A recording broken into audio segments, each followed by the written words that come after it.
Let me just get to the top story around a new report which has just been released by EY, which says Nigeria has never, oil and gas industry has never been at a very important junction as it is today. What is this new report all about? And let's get a whole lot more into it. So I'm turning into my guests to discuss the country's history and where we stand right now when you talk about the oil and gas industry. That's the John Uwajumogu, who is a partner and, of course, the West Africa oil and gas industry leader at EY. Thank you for joining us this evening here in Lagos. It's about it's a good afternoon over to you here in the US.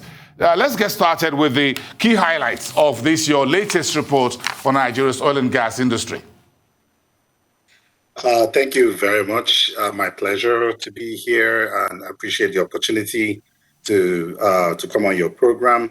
We are excited because we are really at a momentous period in the oil and gas industry in Nigeria. We, for possibly the first time, we have three major events happening at the same time. We have the enactment of the Petroleum Industry Act, which came into force on August 27. We have the highly anticipated IOC divestment going on. We also have concluded on the marginal field licensing round, which was highly anticipated as well.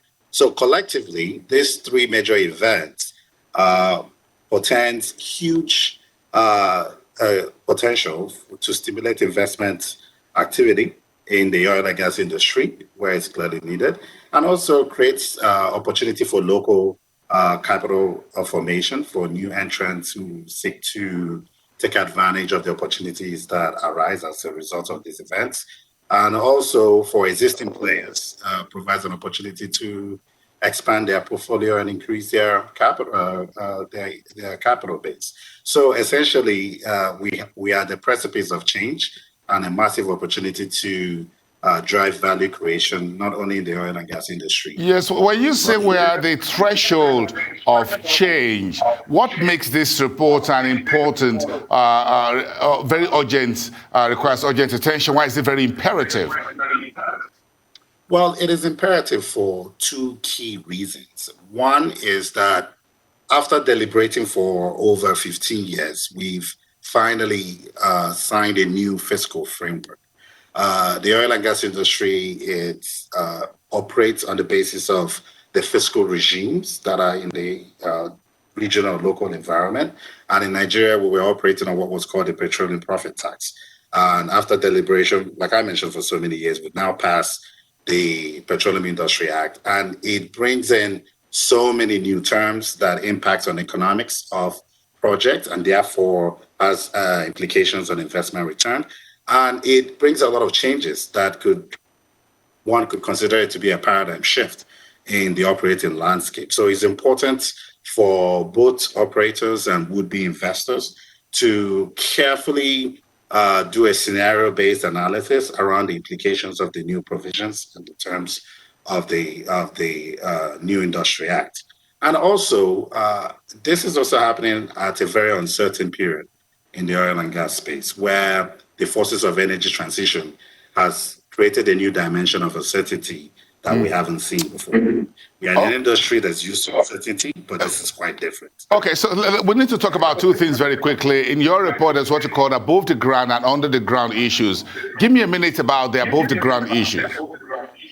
So the above the ground issues refers to things that are not specific to the oil and gas well. So these are business climate type issues that one would have to encounter. So one, I mentioned the petroleum industry bill and understanding the implications of that on your investment and ability to generate return. The second is what has been a major bane of the oil and gas space in Nigeria, which is the host community issues, of which the PIA, that's the Petroleum Industry Bill, really addressed. The host community issues have relations in Nigeria historically has been contentious. And part of the reason why is because it has been more of a corporate social responsibility initiative rather than an operational imperative. But with the new Industry Act, it is now an operational imperative.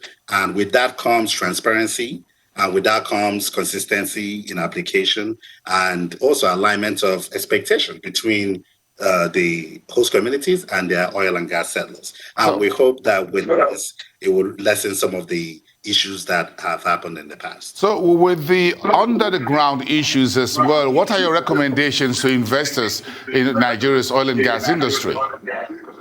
So again, there are two issues that we think, two considerations rather, because they are both opportunities and risk inherent in these considerations. One is gas, having a plan for your gas, a gas monetization.